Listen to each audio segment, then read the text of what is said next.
And you may be wondering why we would want to do that.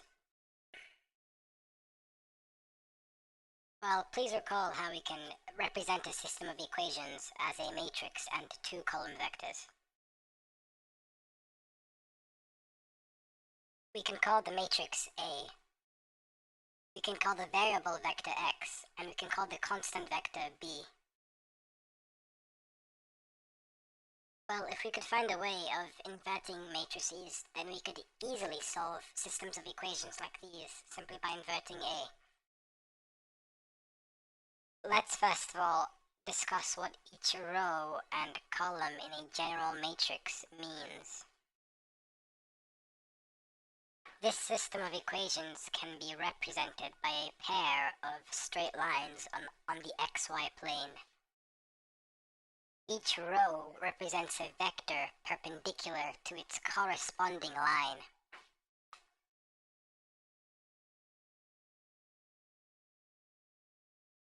Each column represents where a unit vector ends up after being transformed by the matrix, essentially defining a new xy plane.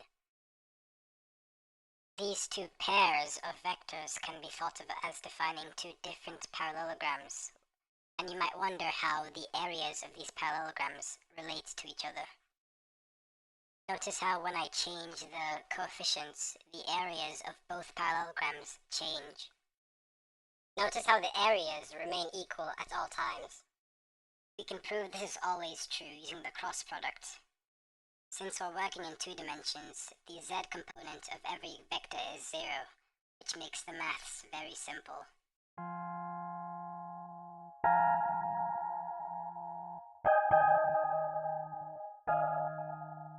In 3 dimensions, the relevant shape is no longer a parallelogram, but is instead something called a parallelepiped, and the relevant property is no longer the area, but instead the volume, which can be calculated using this equation.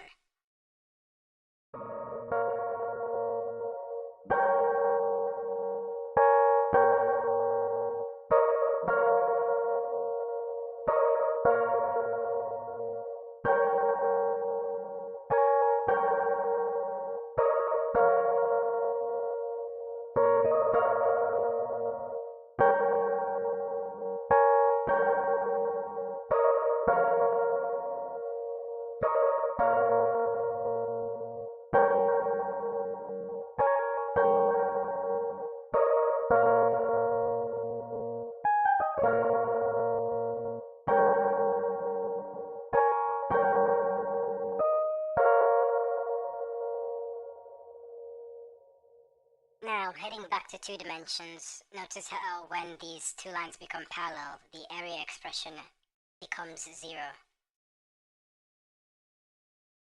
Any pair of straight lines intersect exactly once if they are not parallel or the same line.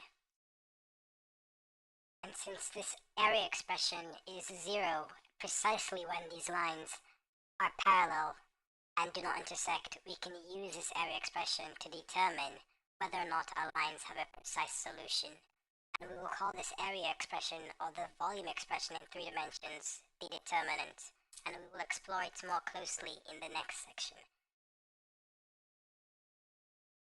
We know that if our matrix has an inverse, then there exists one solution to the system of equations.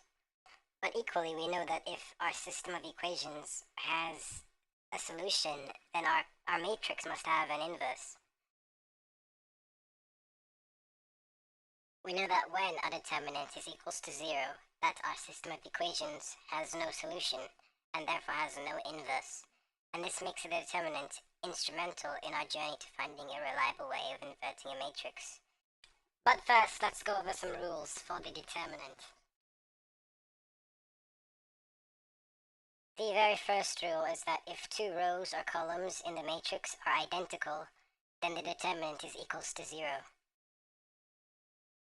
Now, going back to the parallelograms, identical rows or columns would mean that the vectors of those parallelograms would be parallel, which would obviously give them an area of 0.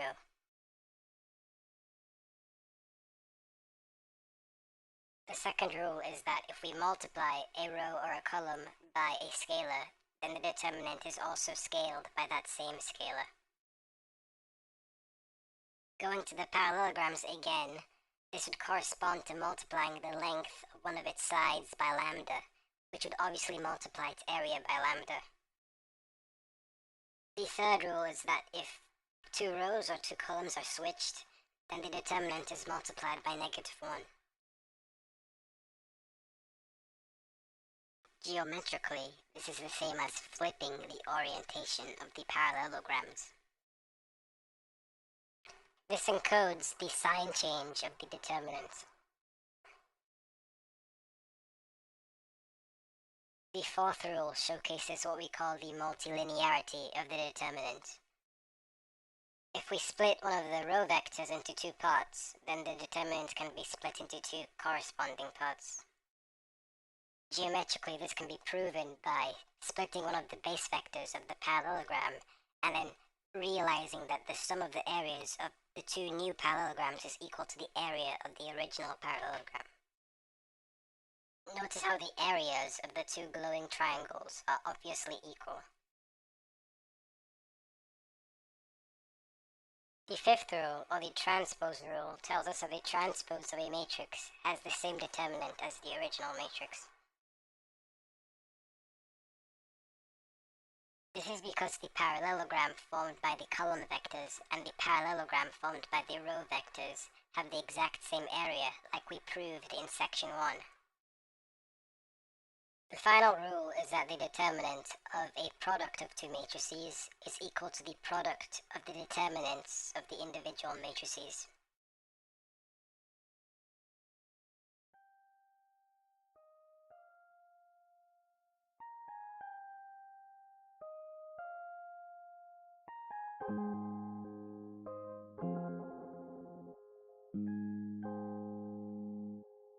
Now that we have gone over the rules for the determinant, let's go back to the formula we derived earlier for the determinant of a 3x3 matrix.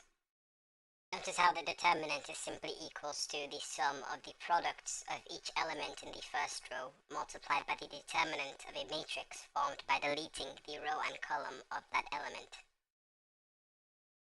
With one small quirk being that the second element must be first multiplied by -1. This is also the case in two dimensions if we simply define the determinant of a 1x1 matrix as being the singular element itself. With this, we can attempt to write down a general formula for the determinant for an n×n matrix. Firstly, let's go over what each term in this equation means. The first term is simply the element of the matrix at the ith row and the jth column.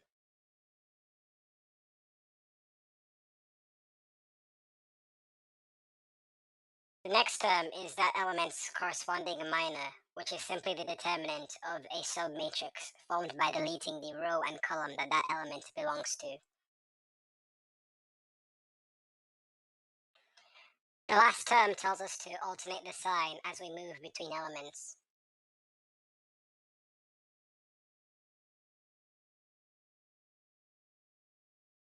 Finally, we have to take the sum of this product across all the elements of a given row.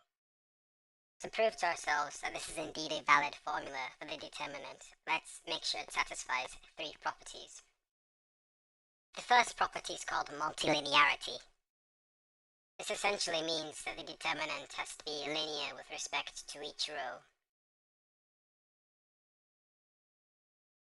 The second property is the alternating property, which states that if two rows are identical, then the determinant should be equals to 0 as a result. Since we have already proven this for the case of n equals 2, we can use induction to prove it more generally. We start with a claim that for an n⁻1 by n⁻1 matrix, if two of its rows are identical, then its determinant is equals to 0 as a result.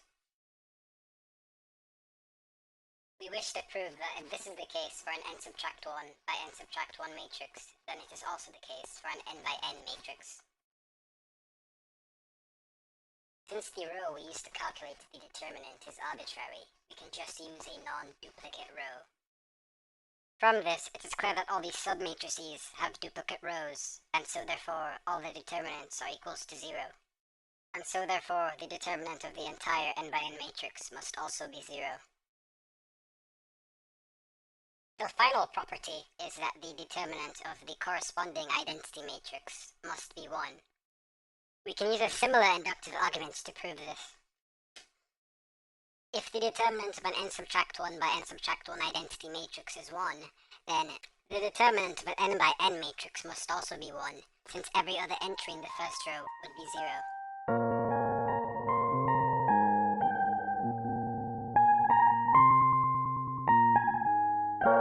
Our journey to finding a method for inverting a matrix is almost over.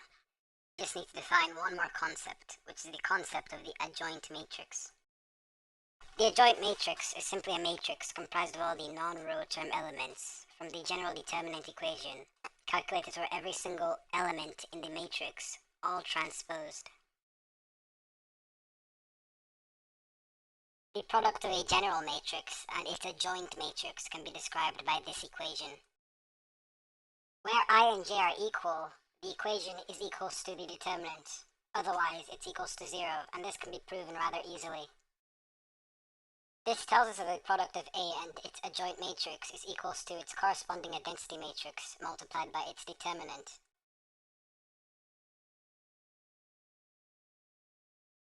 Now, doing some basic rearranging, we can finally arrive at an equation for the inverse of a matrix.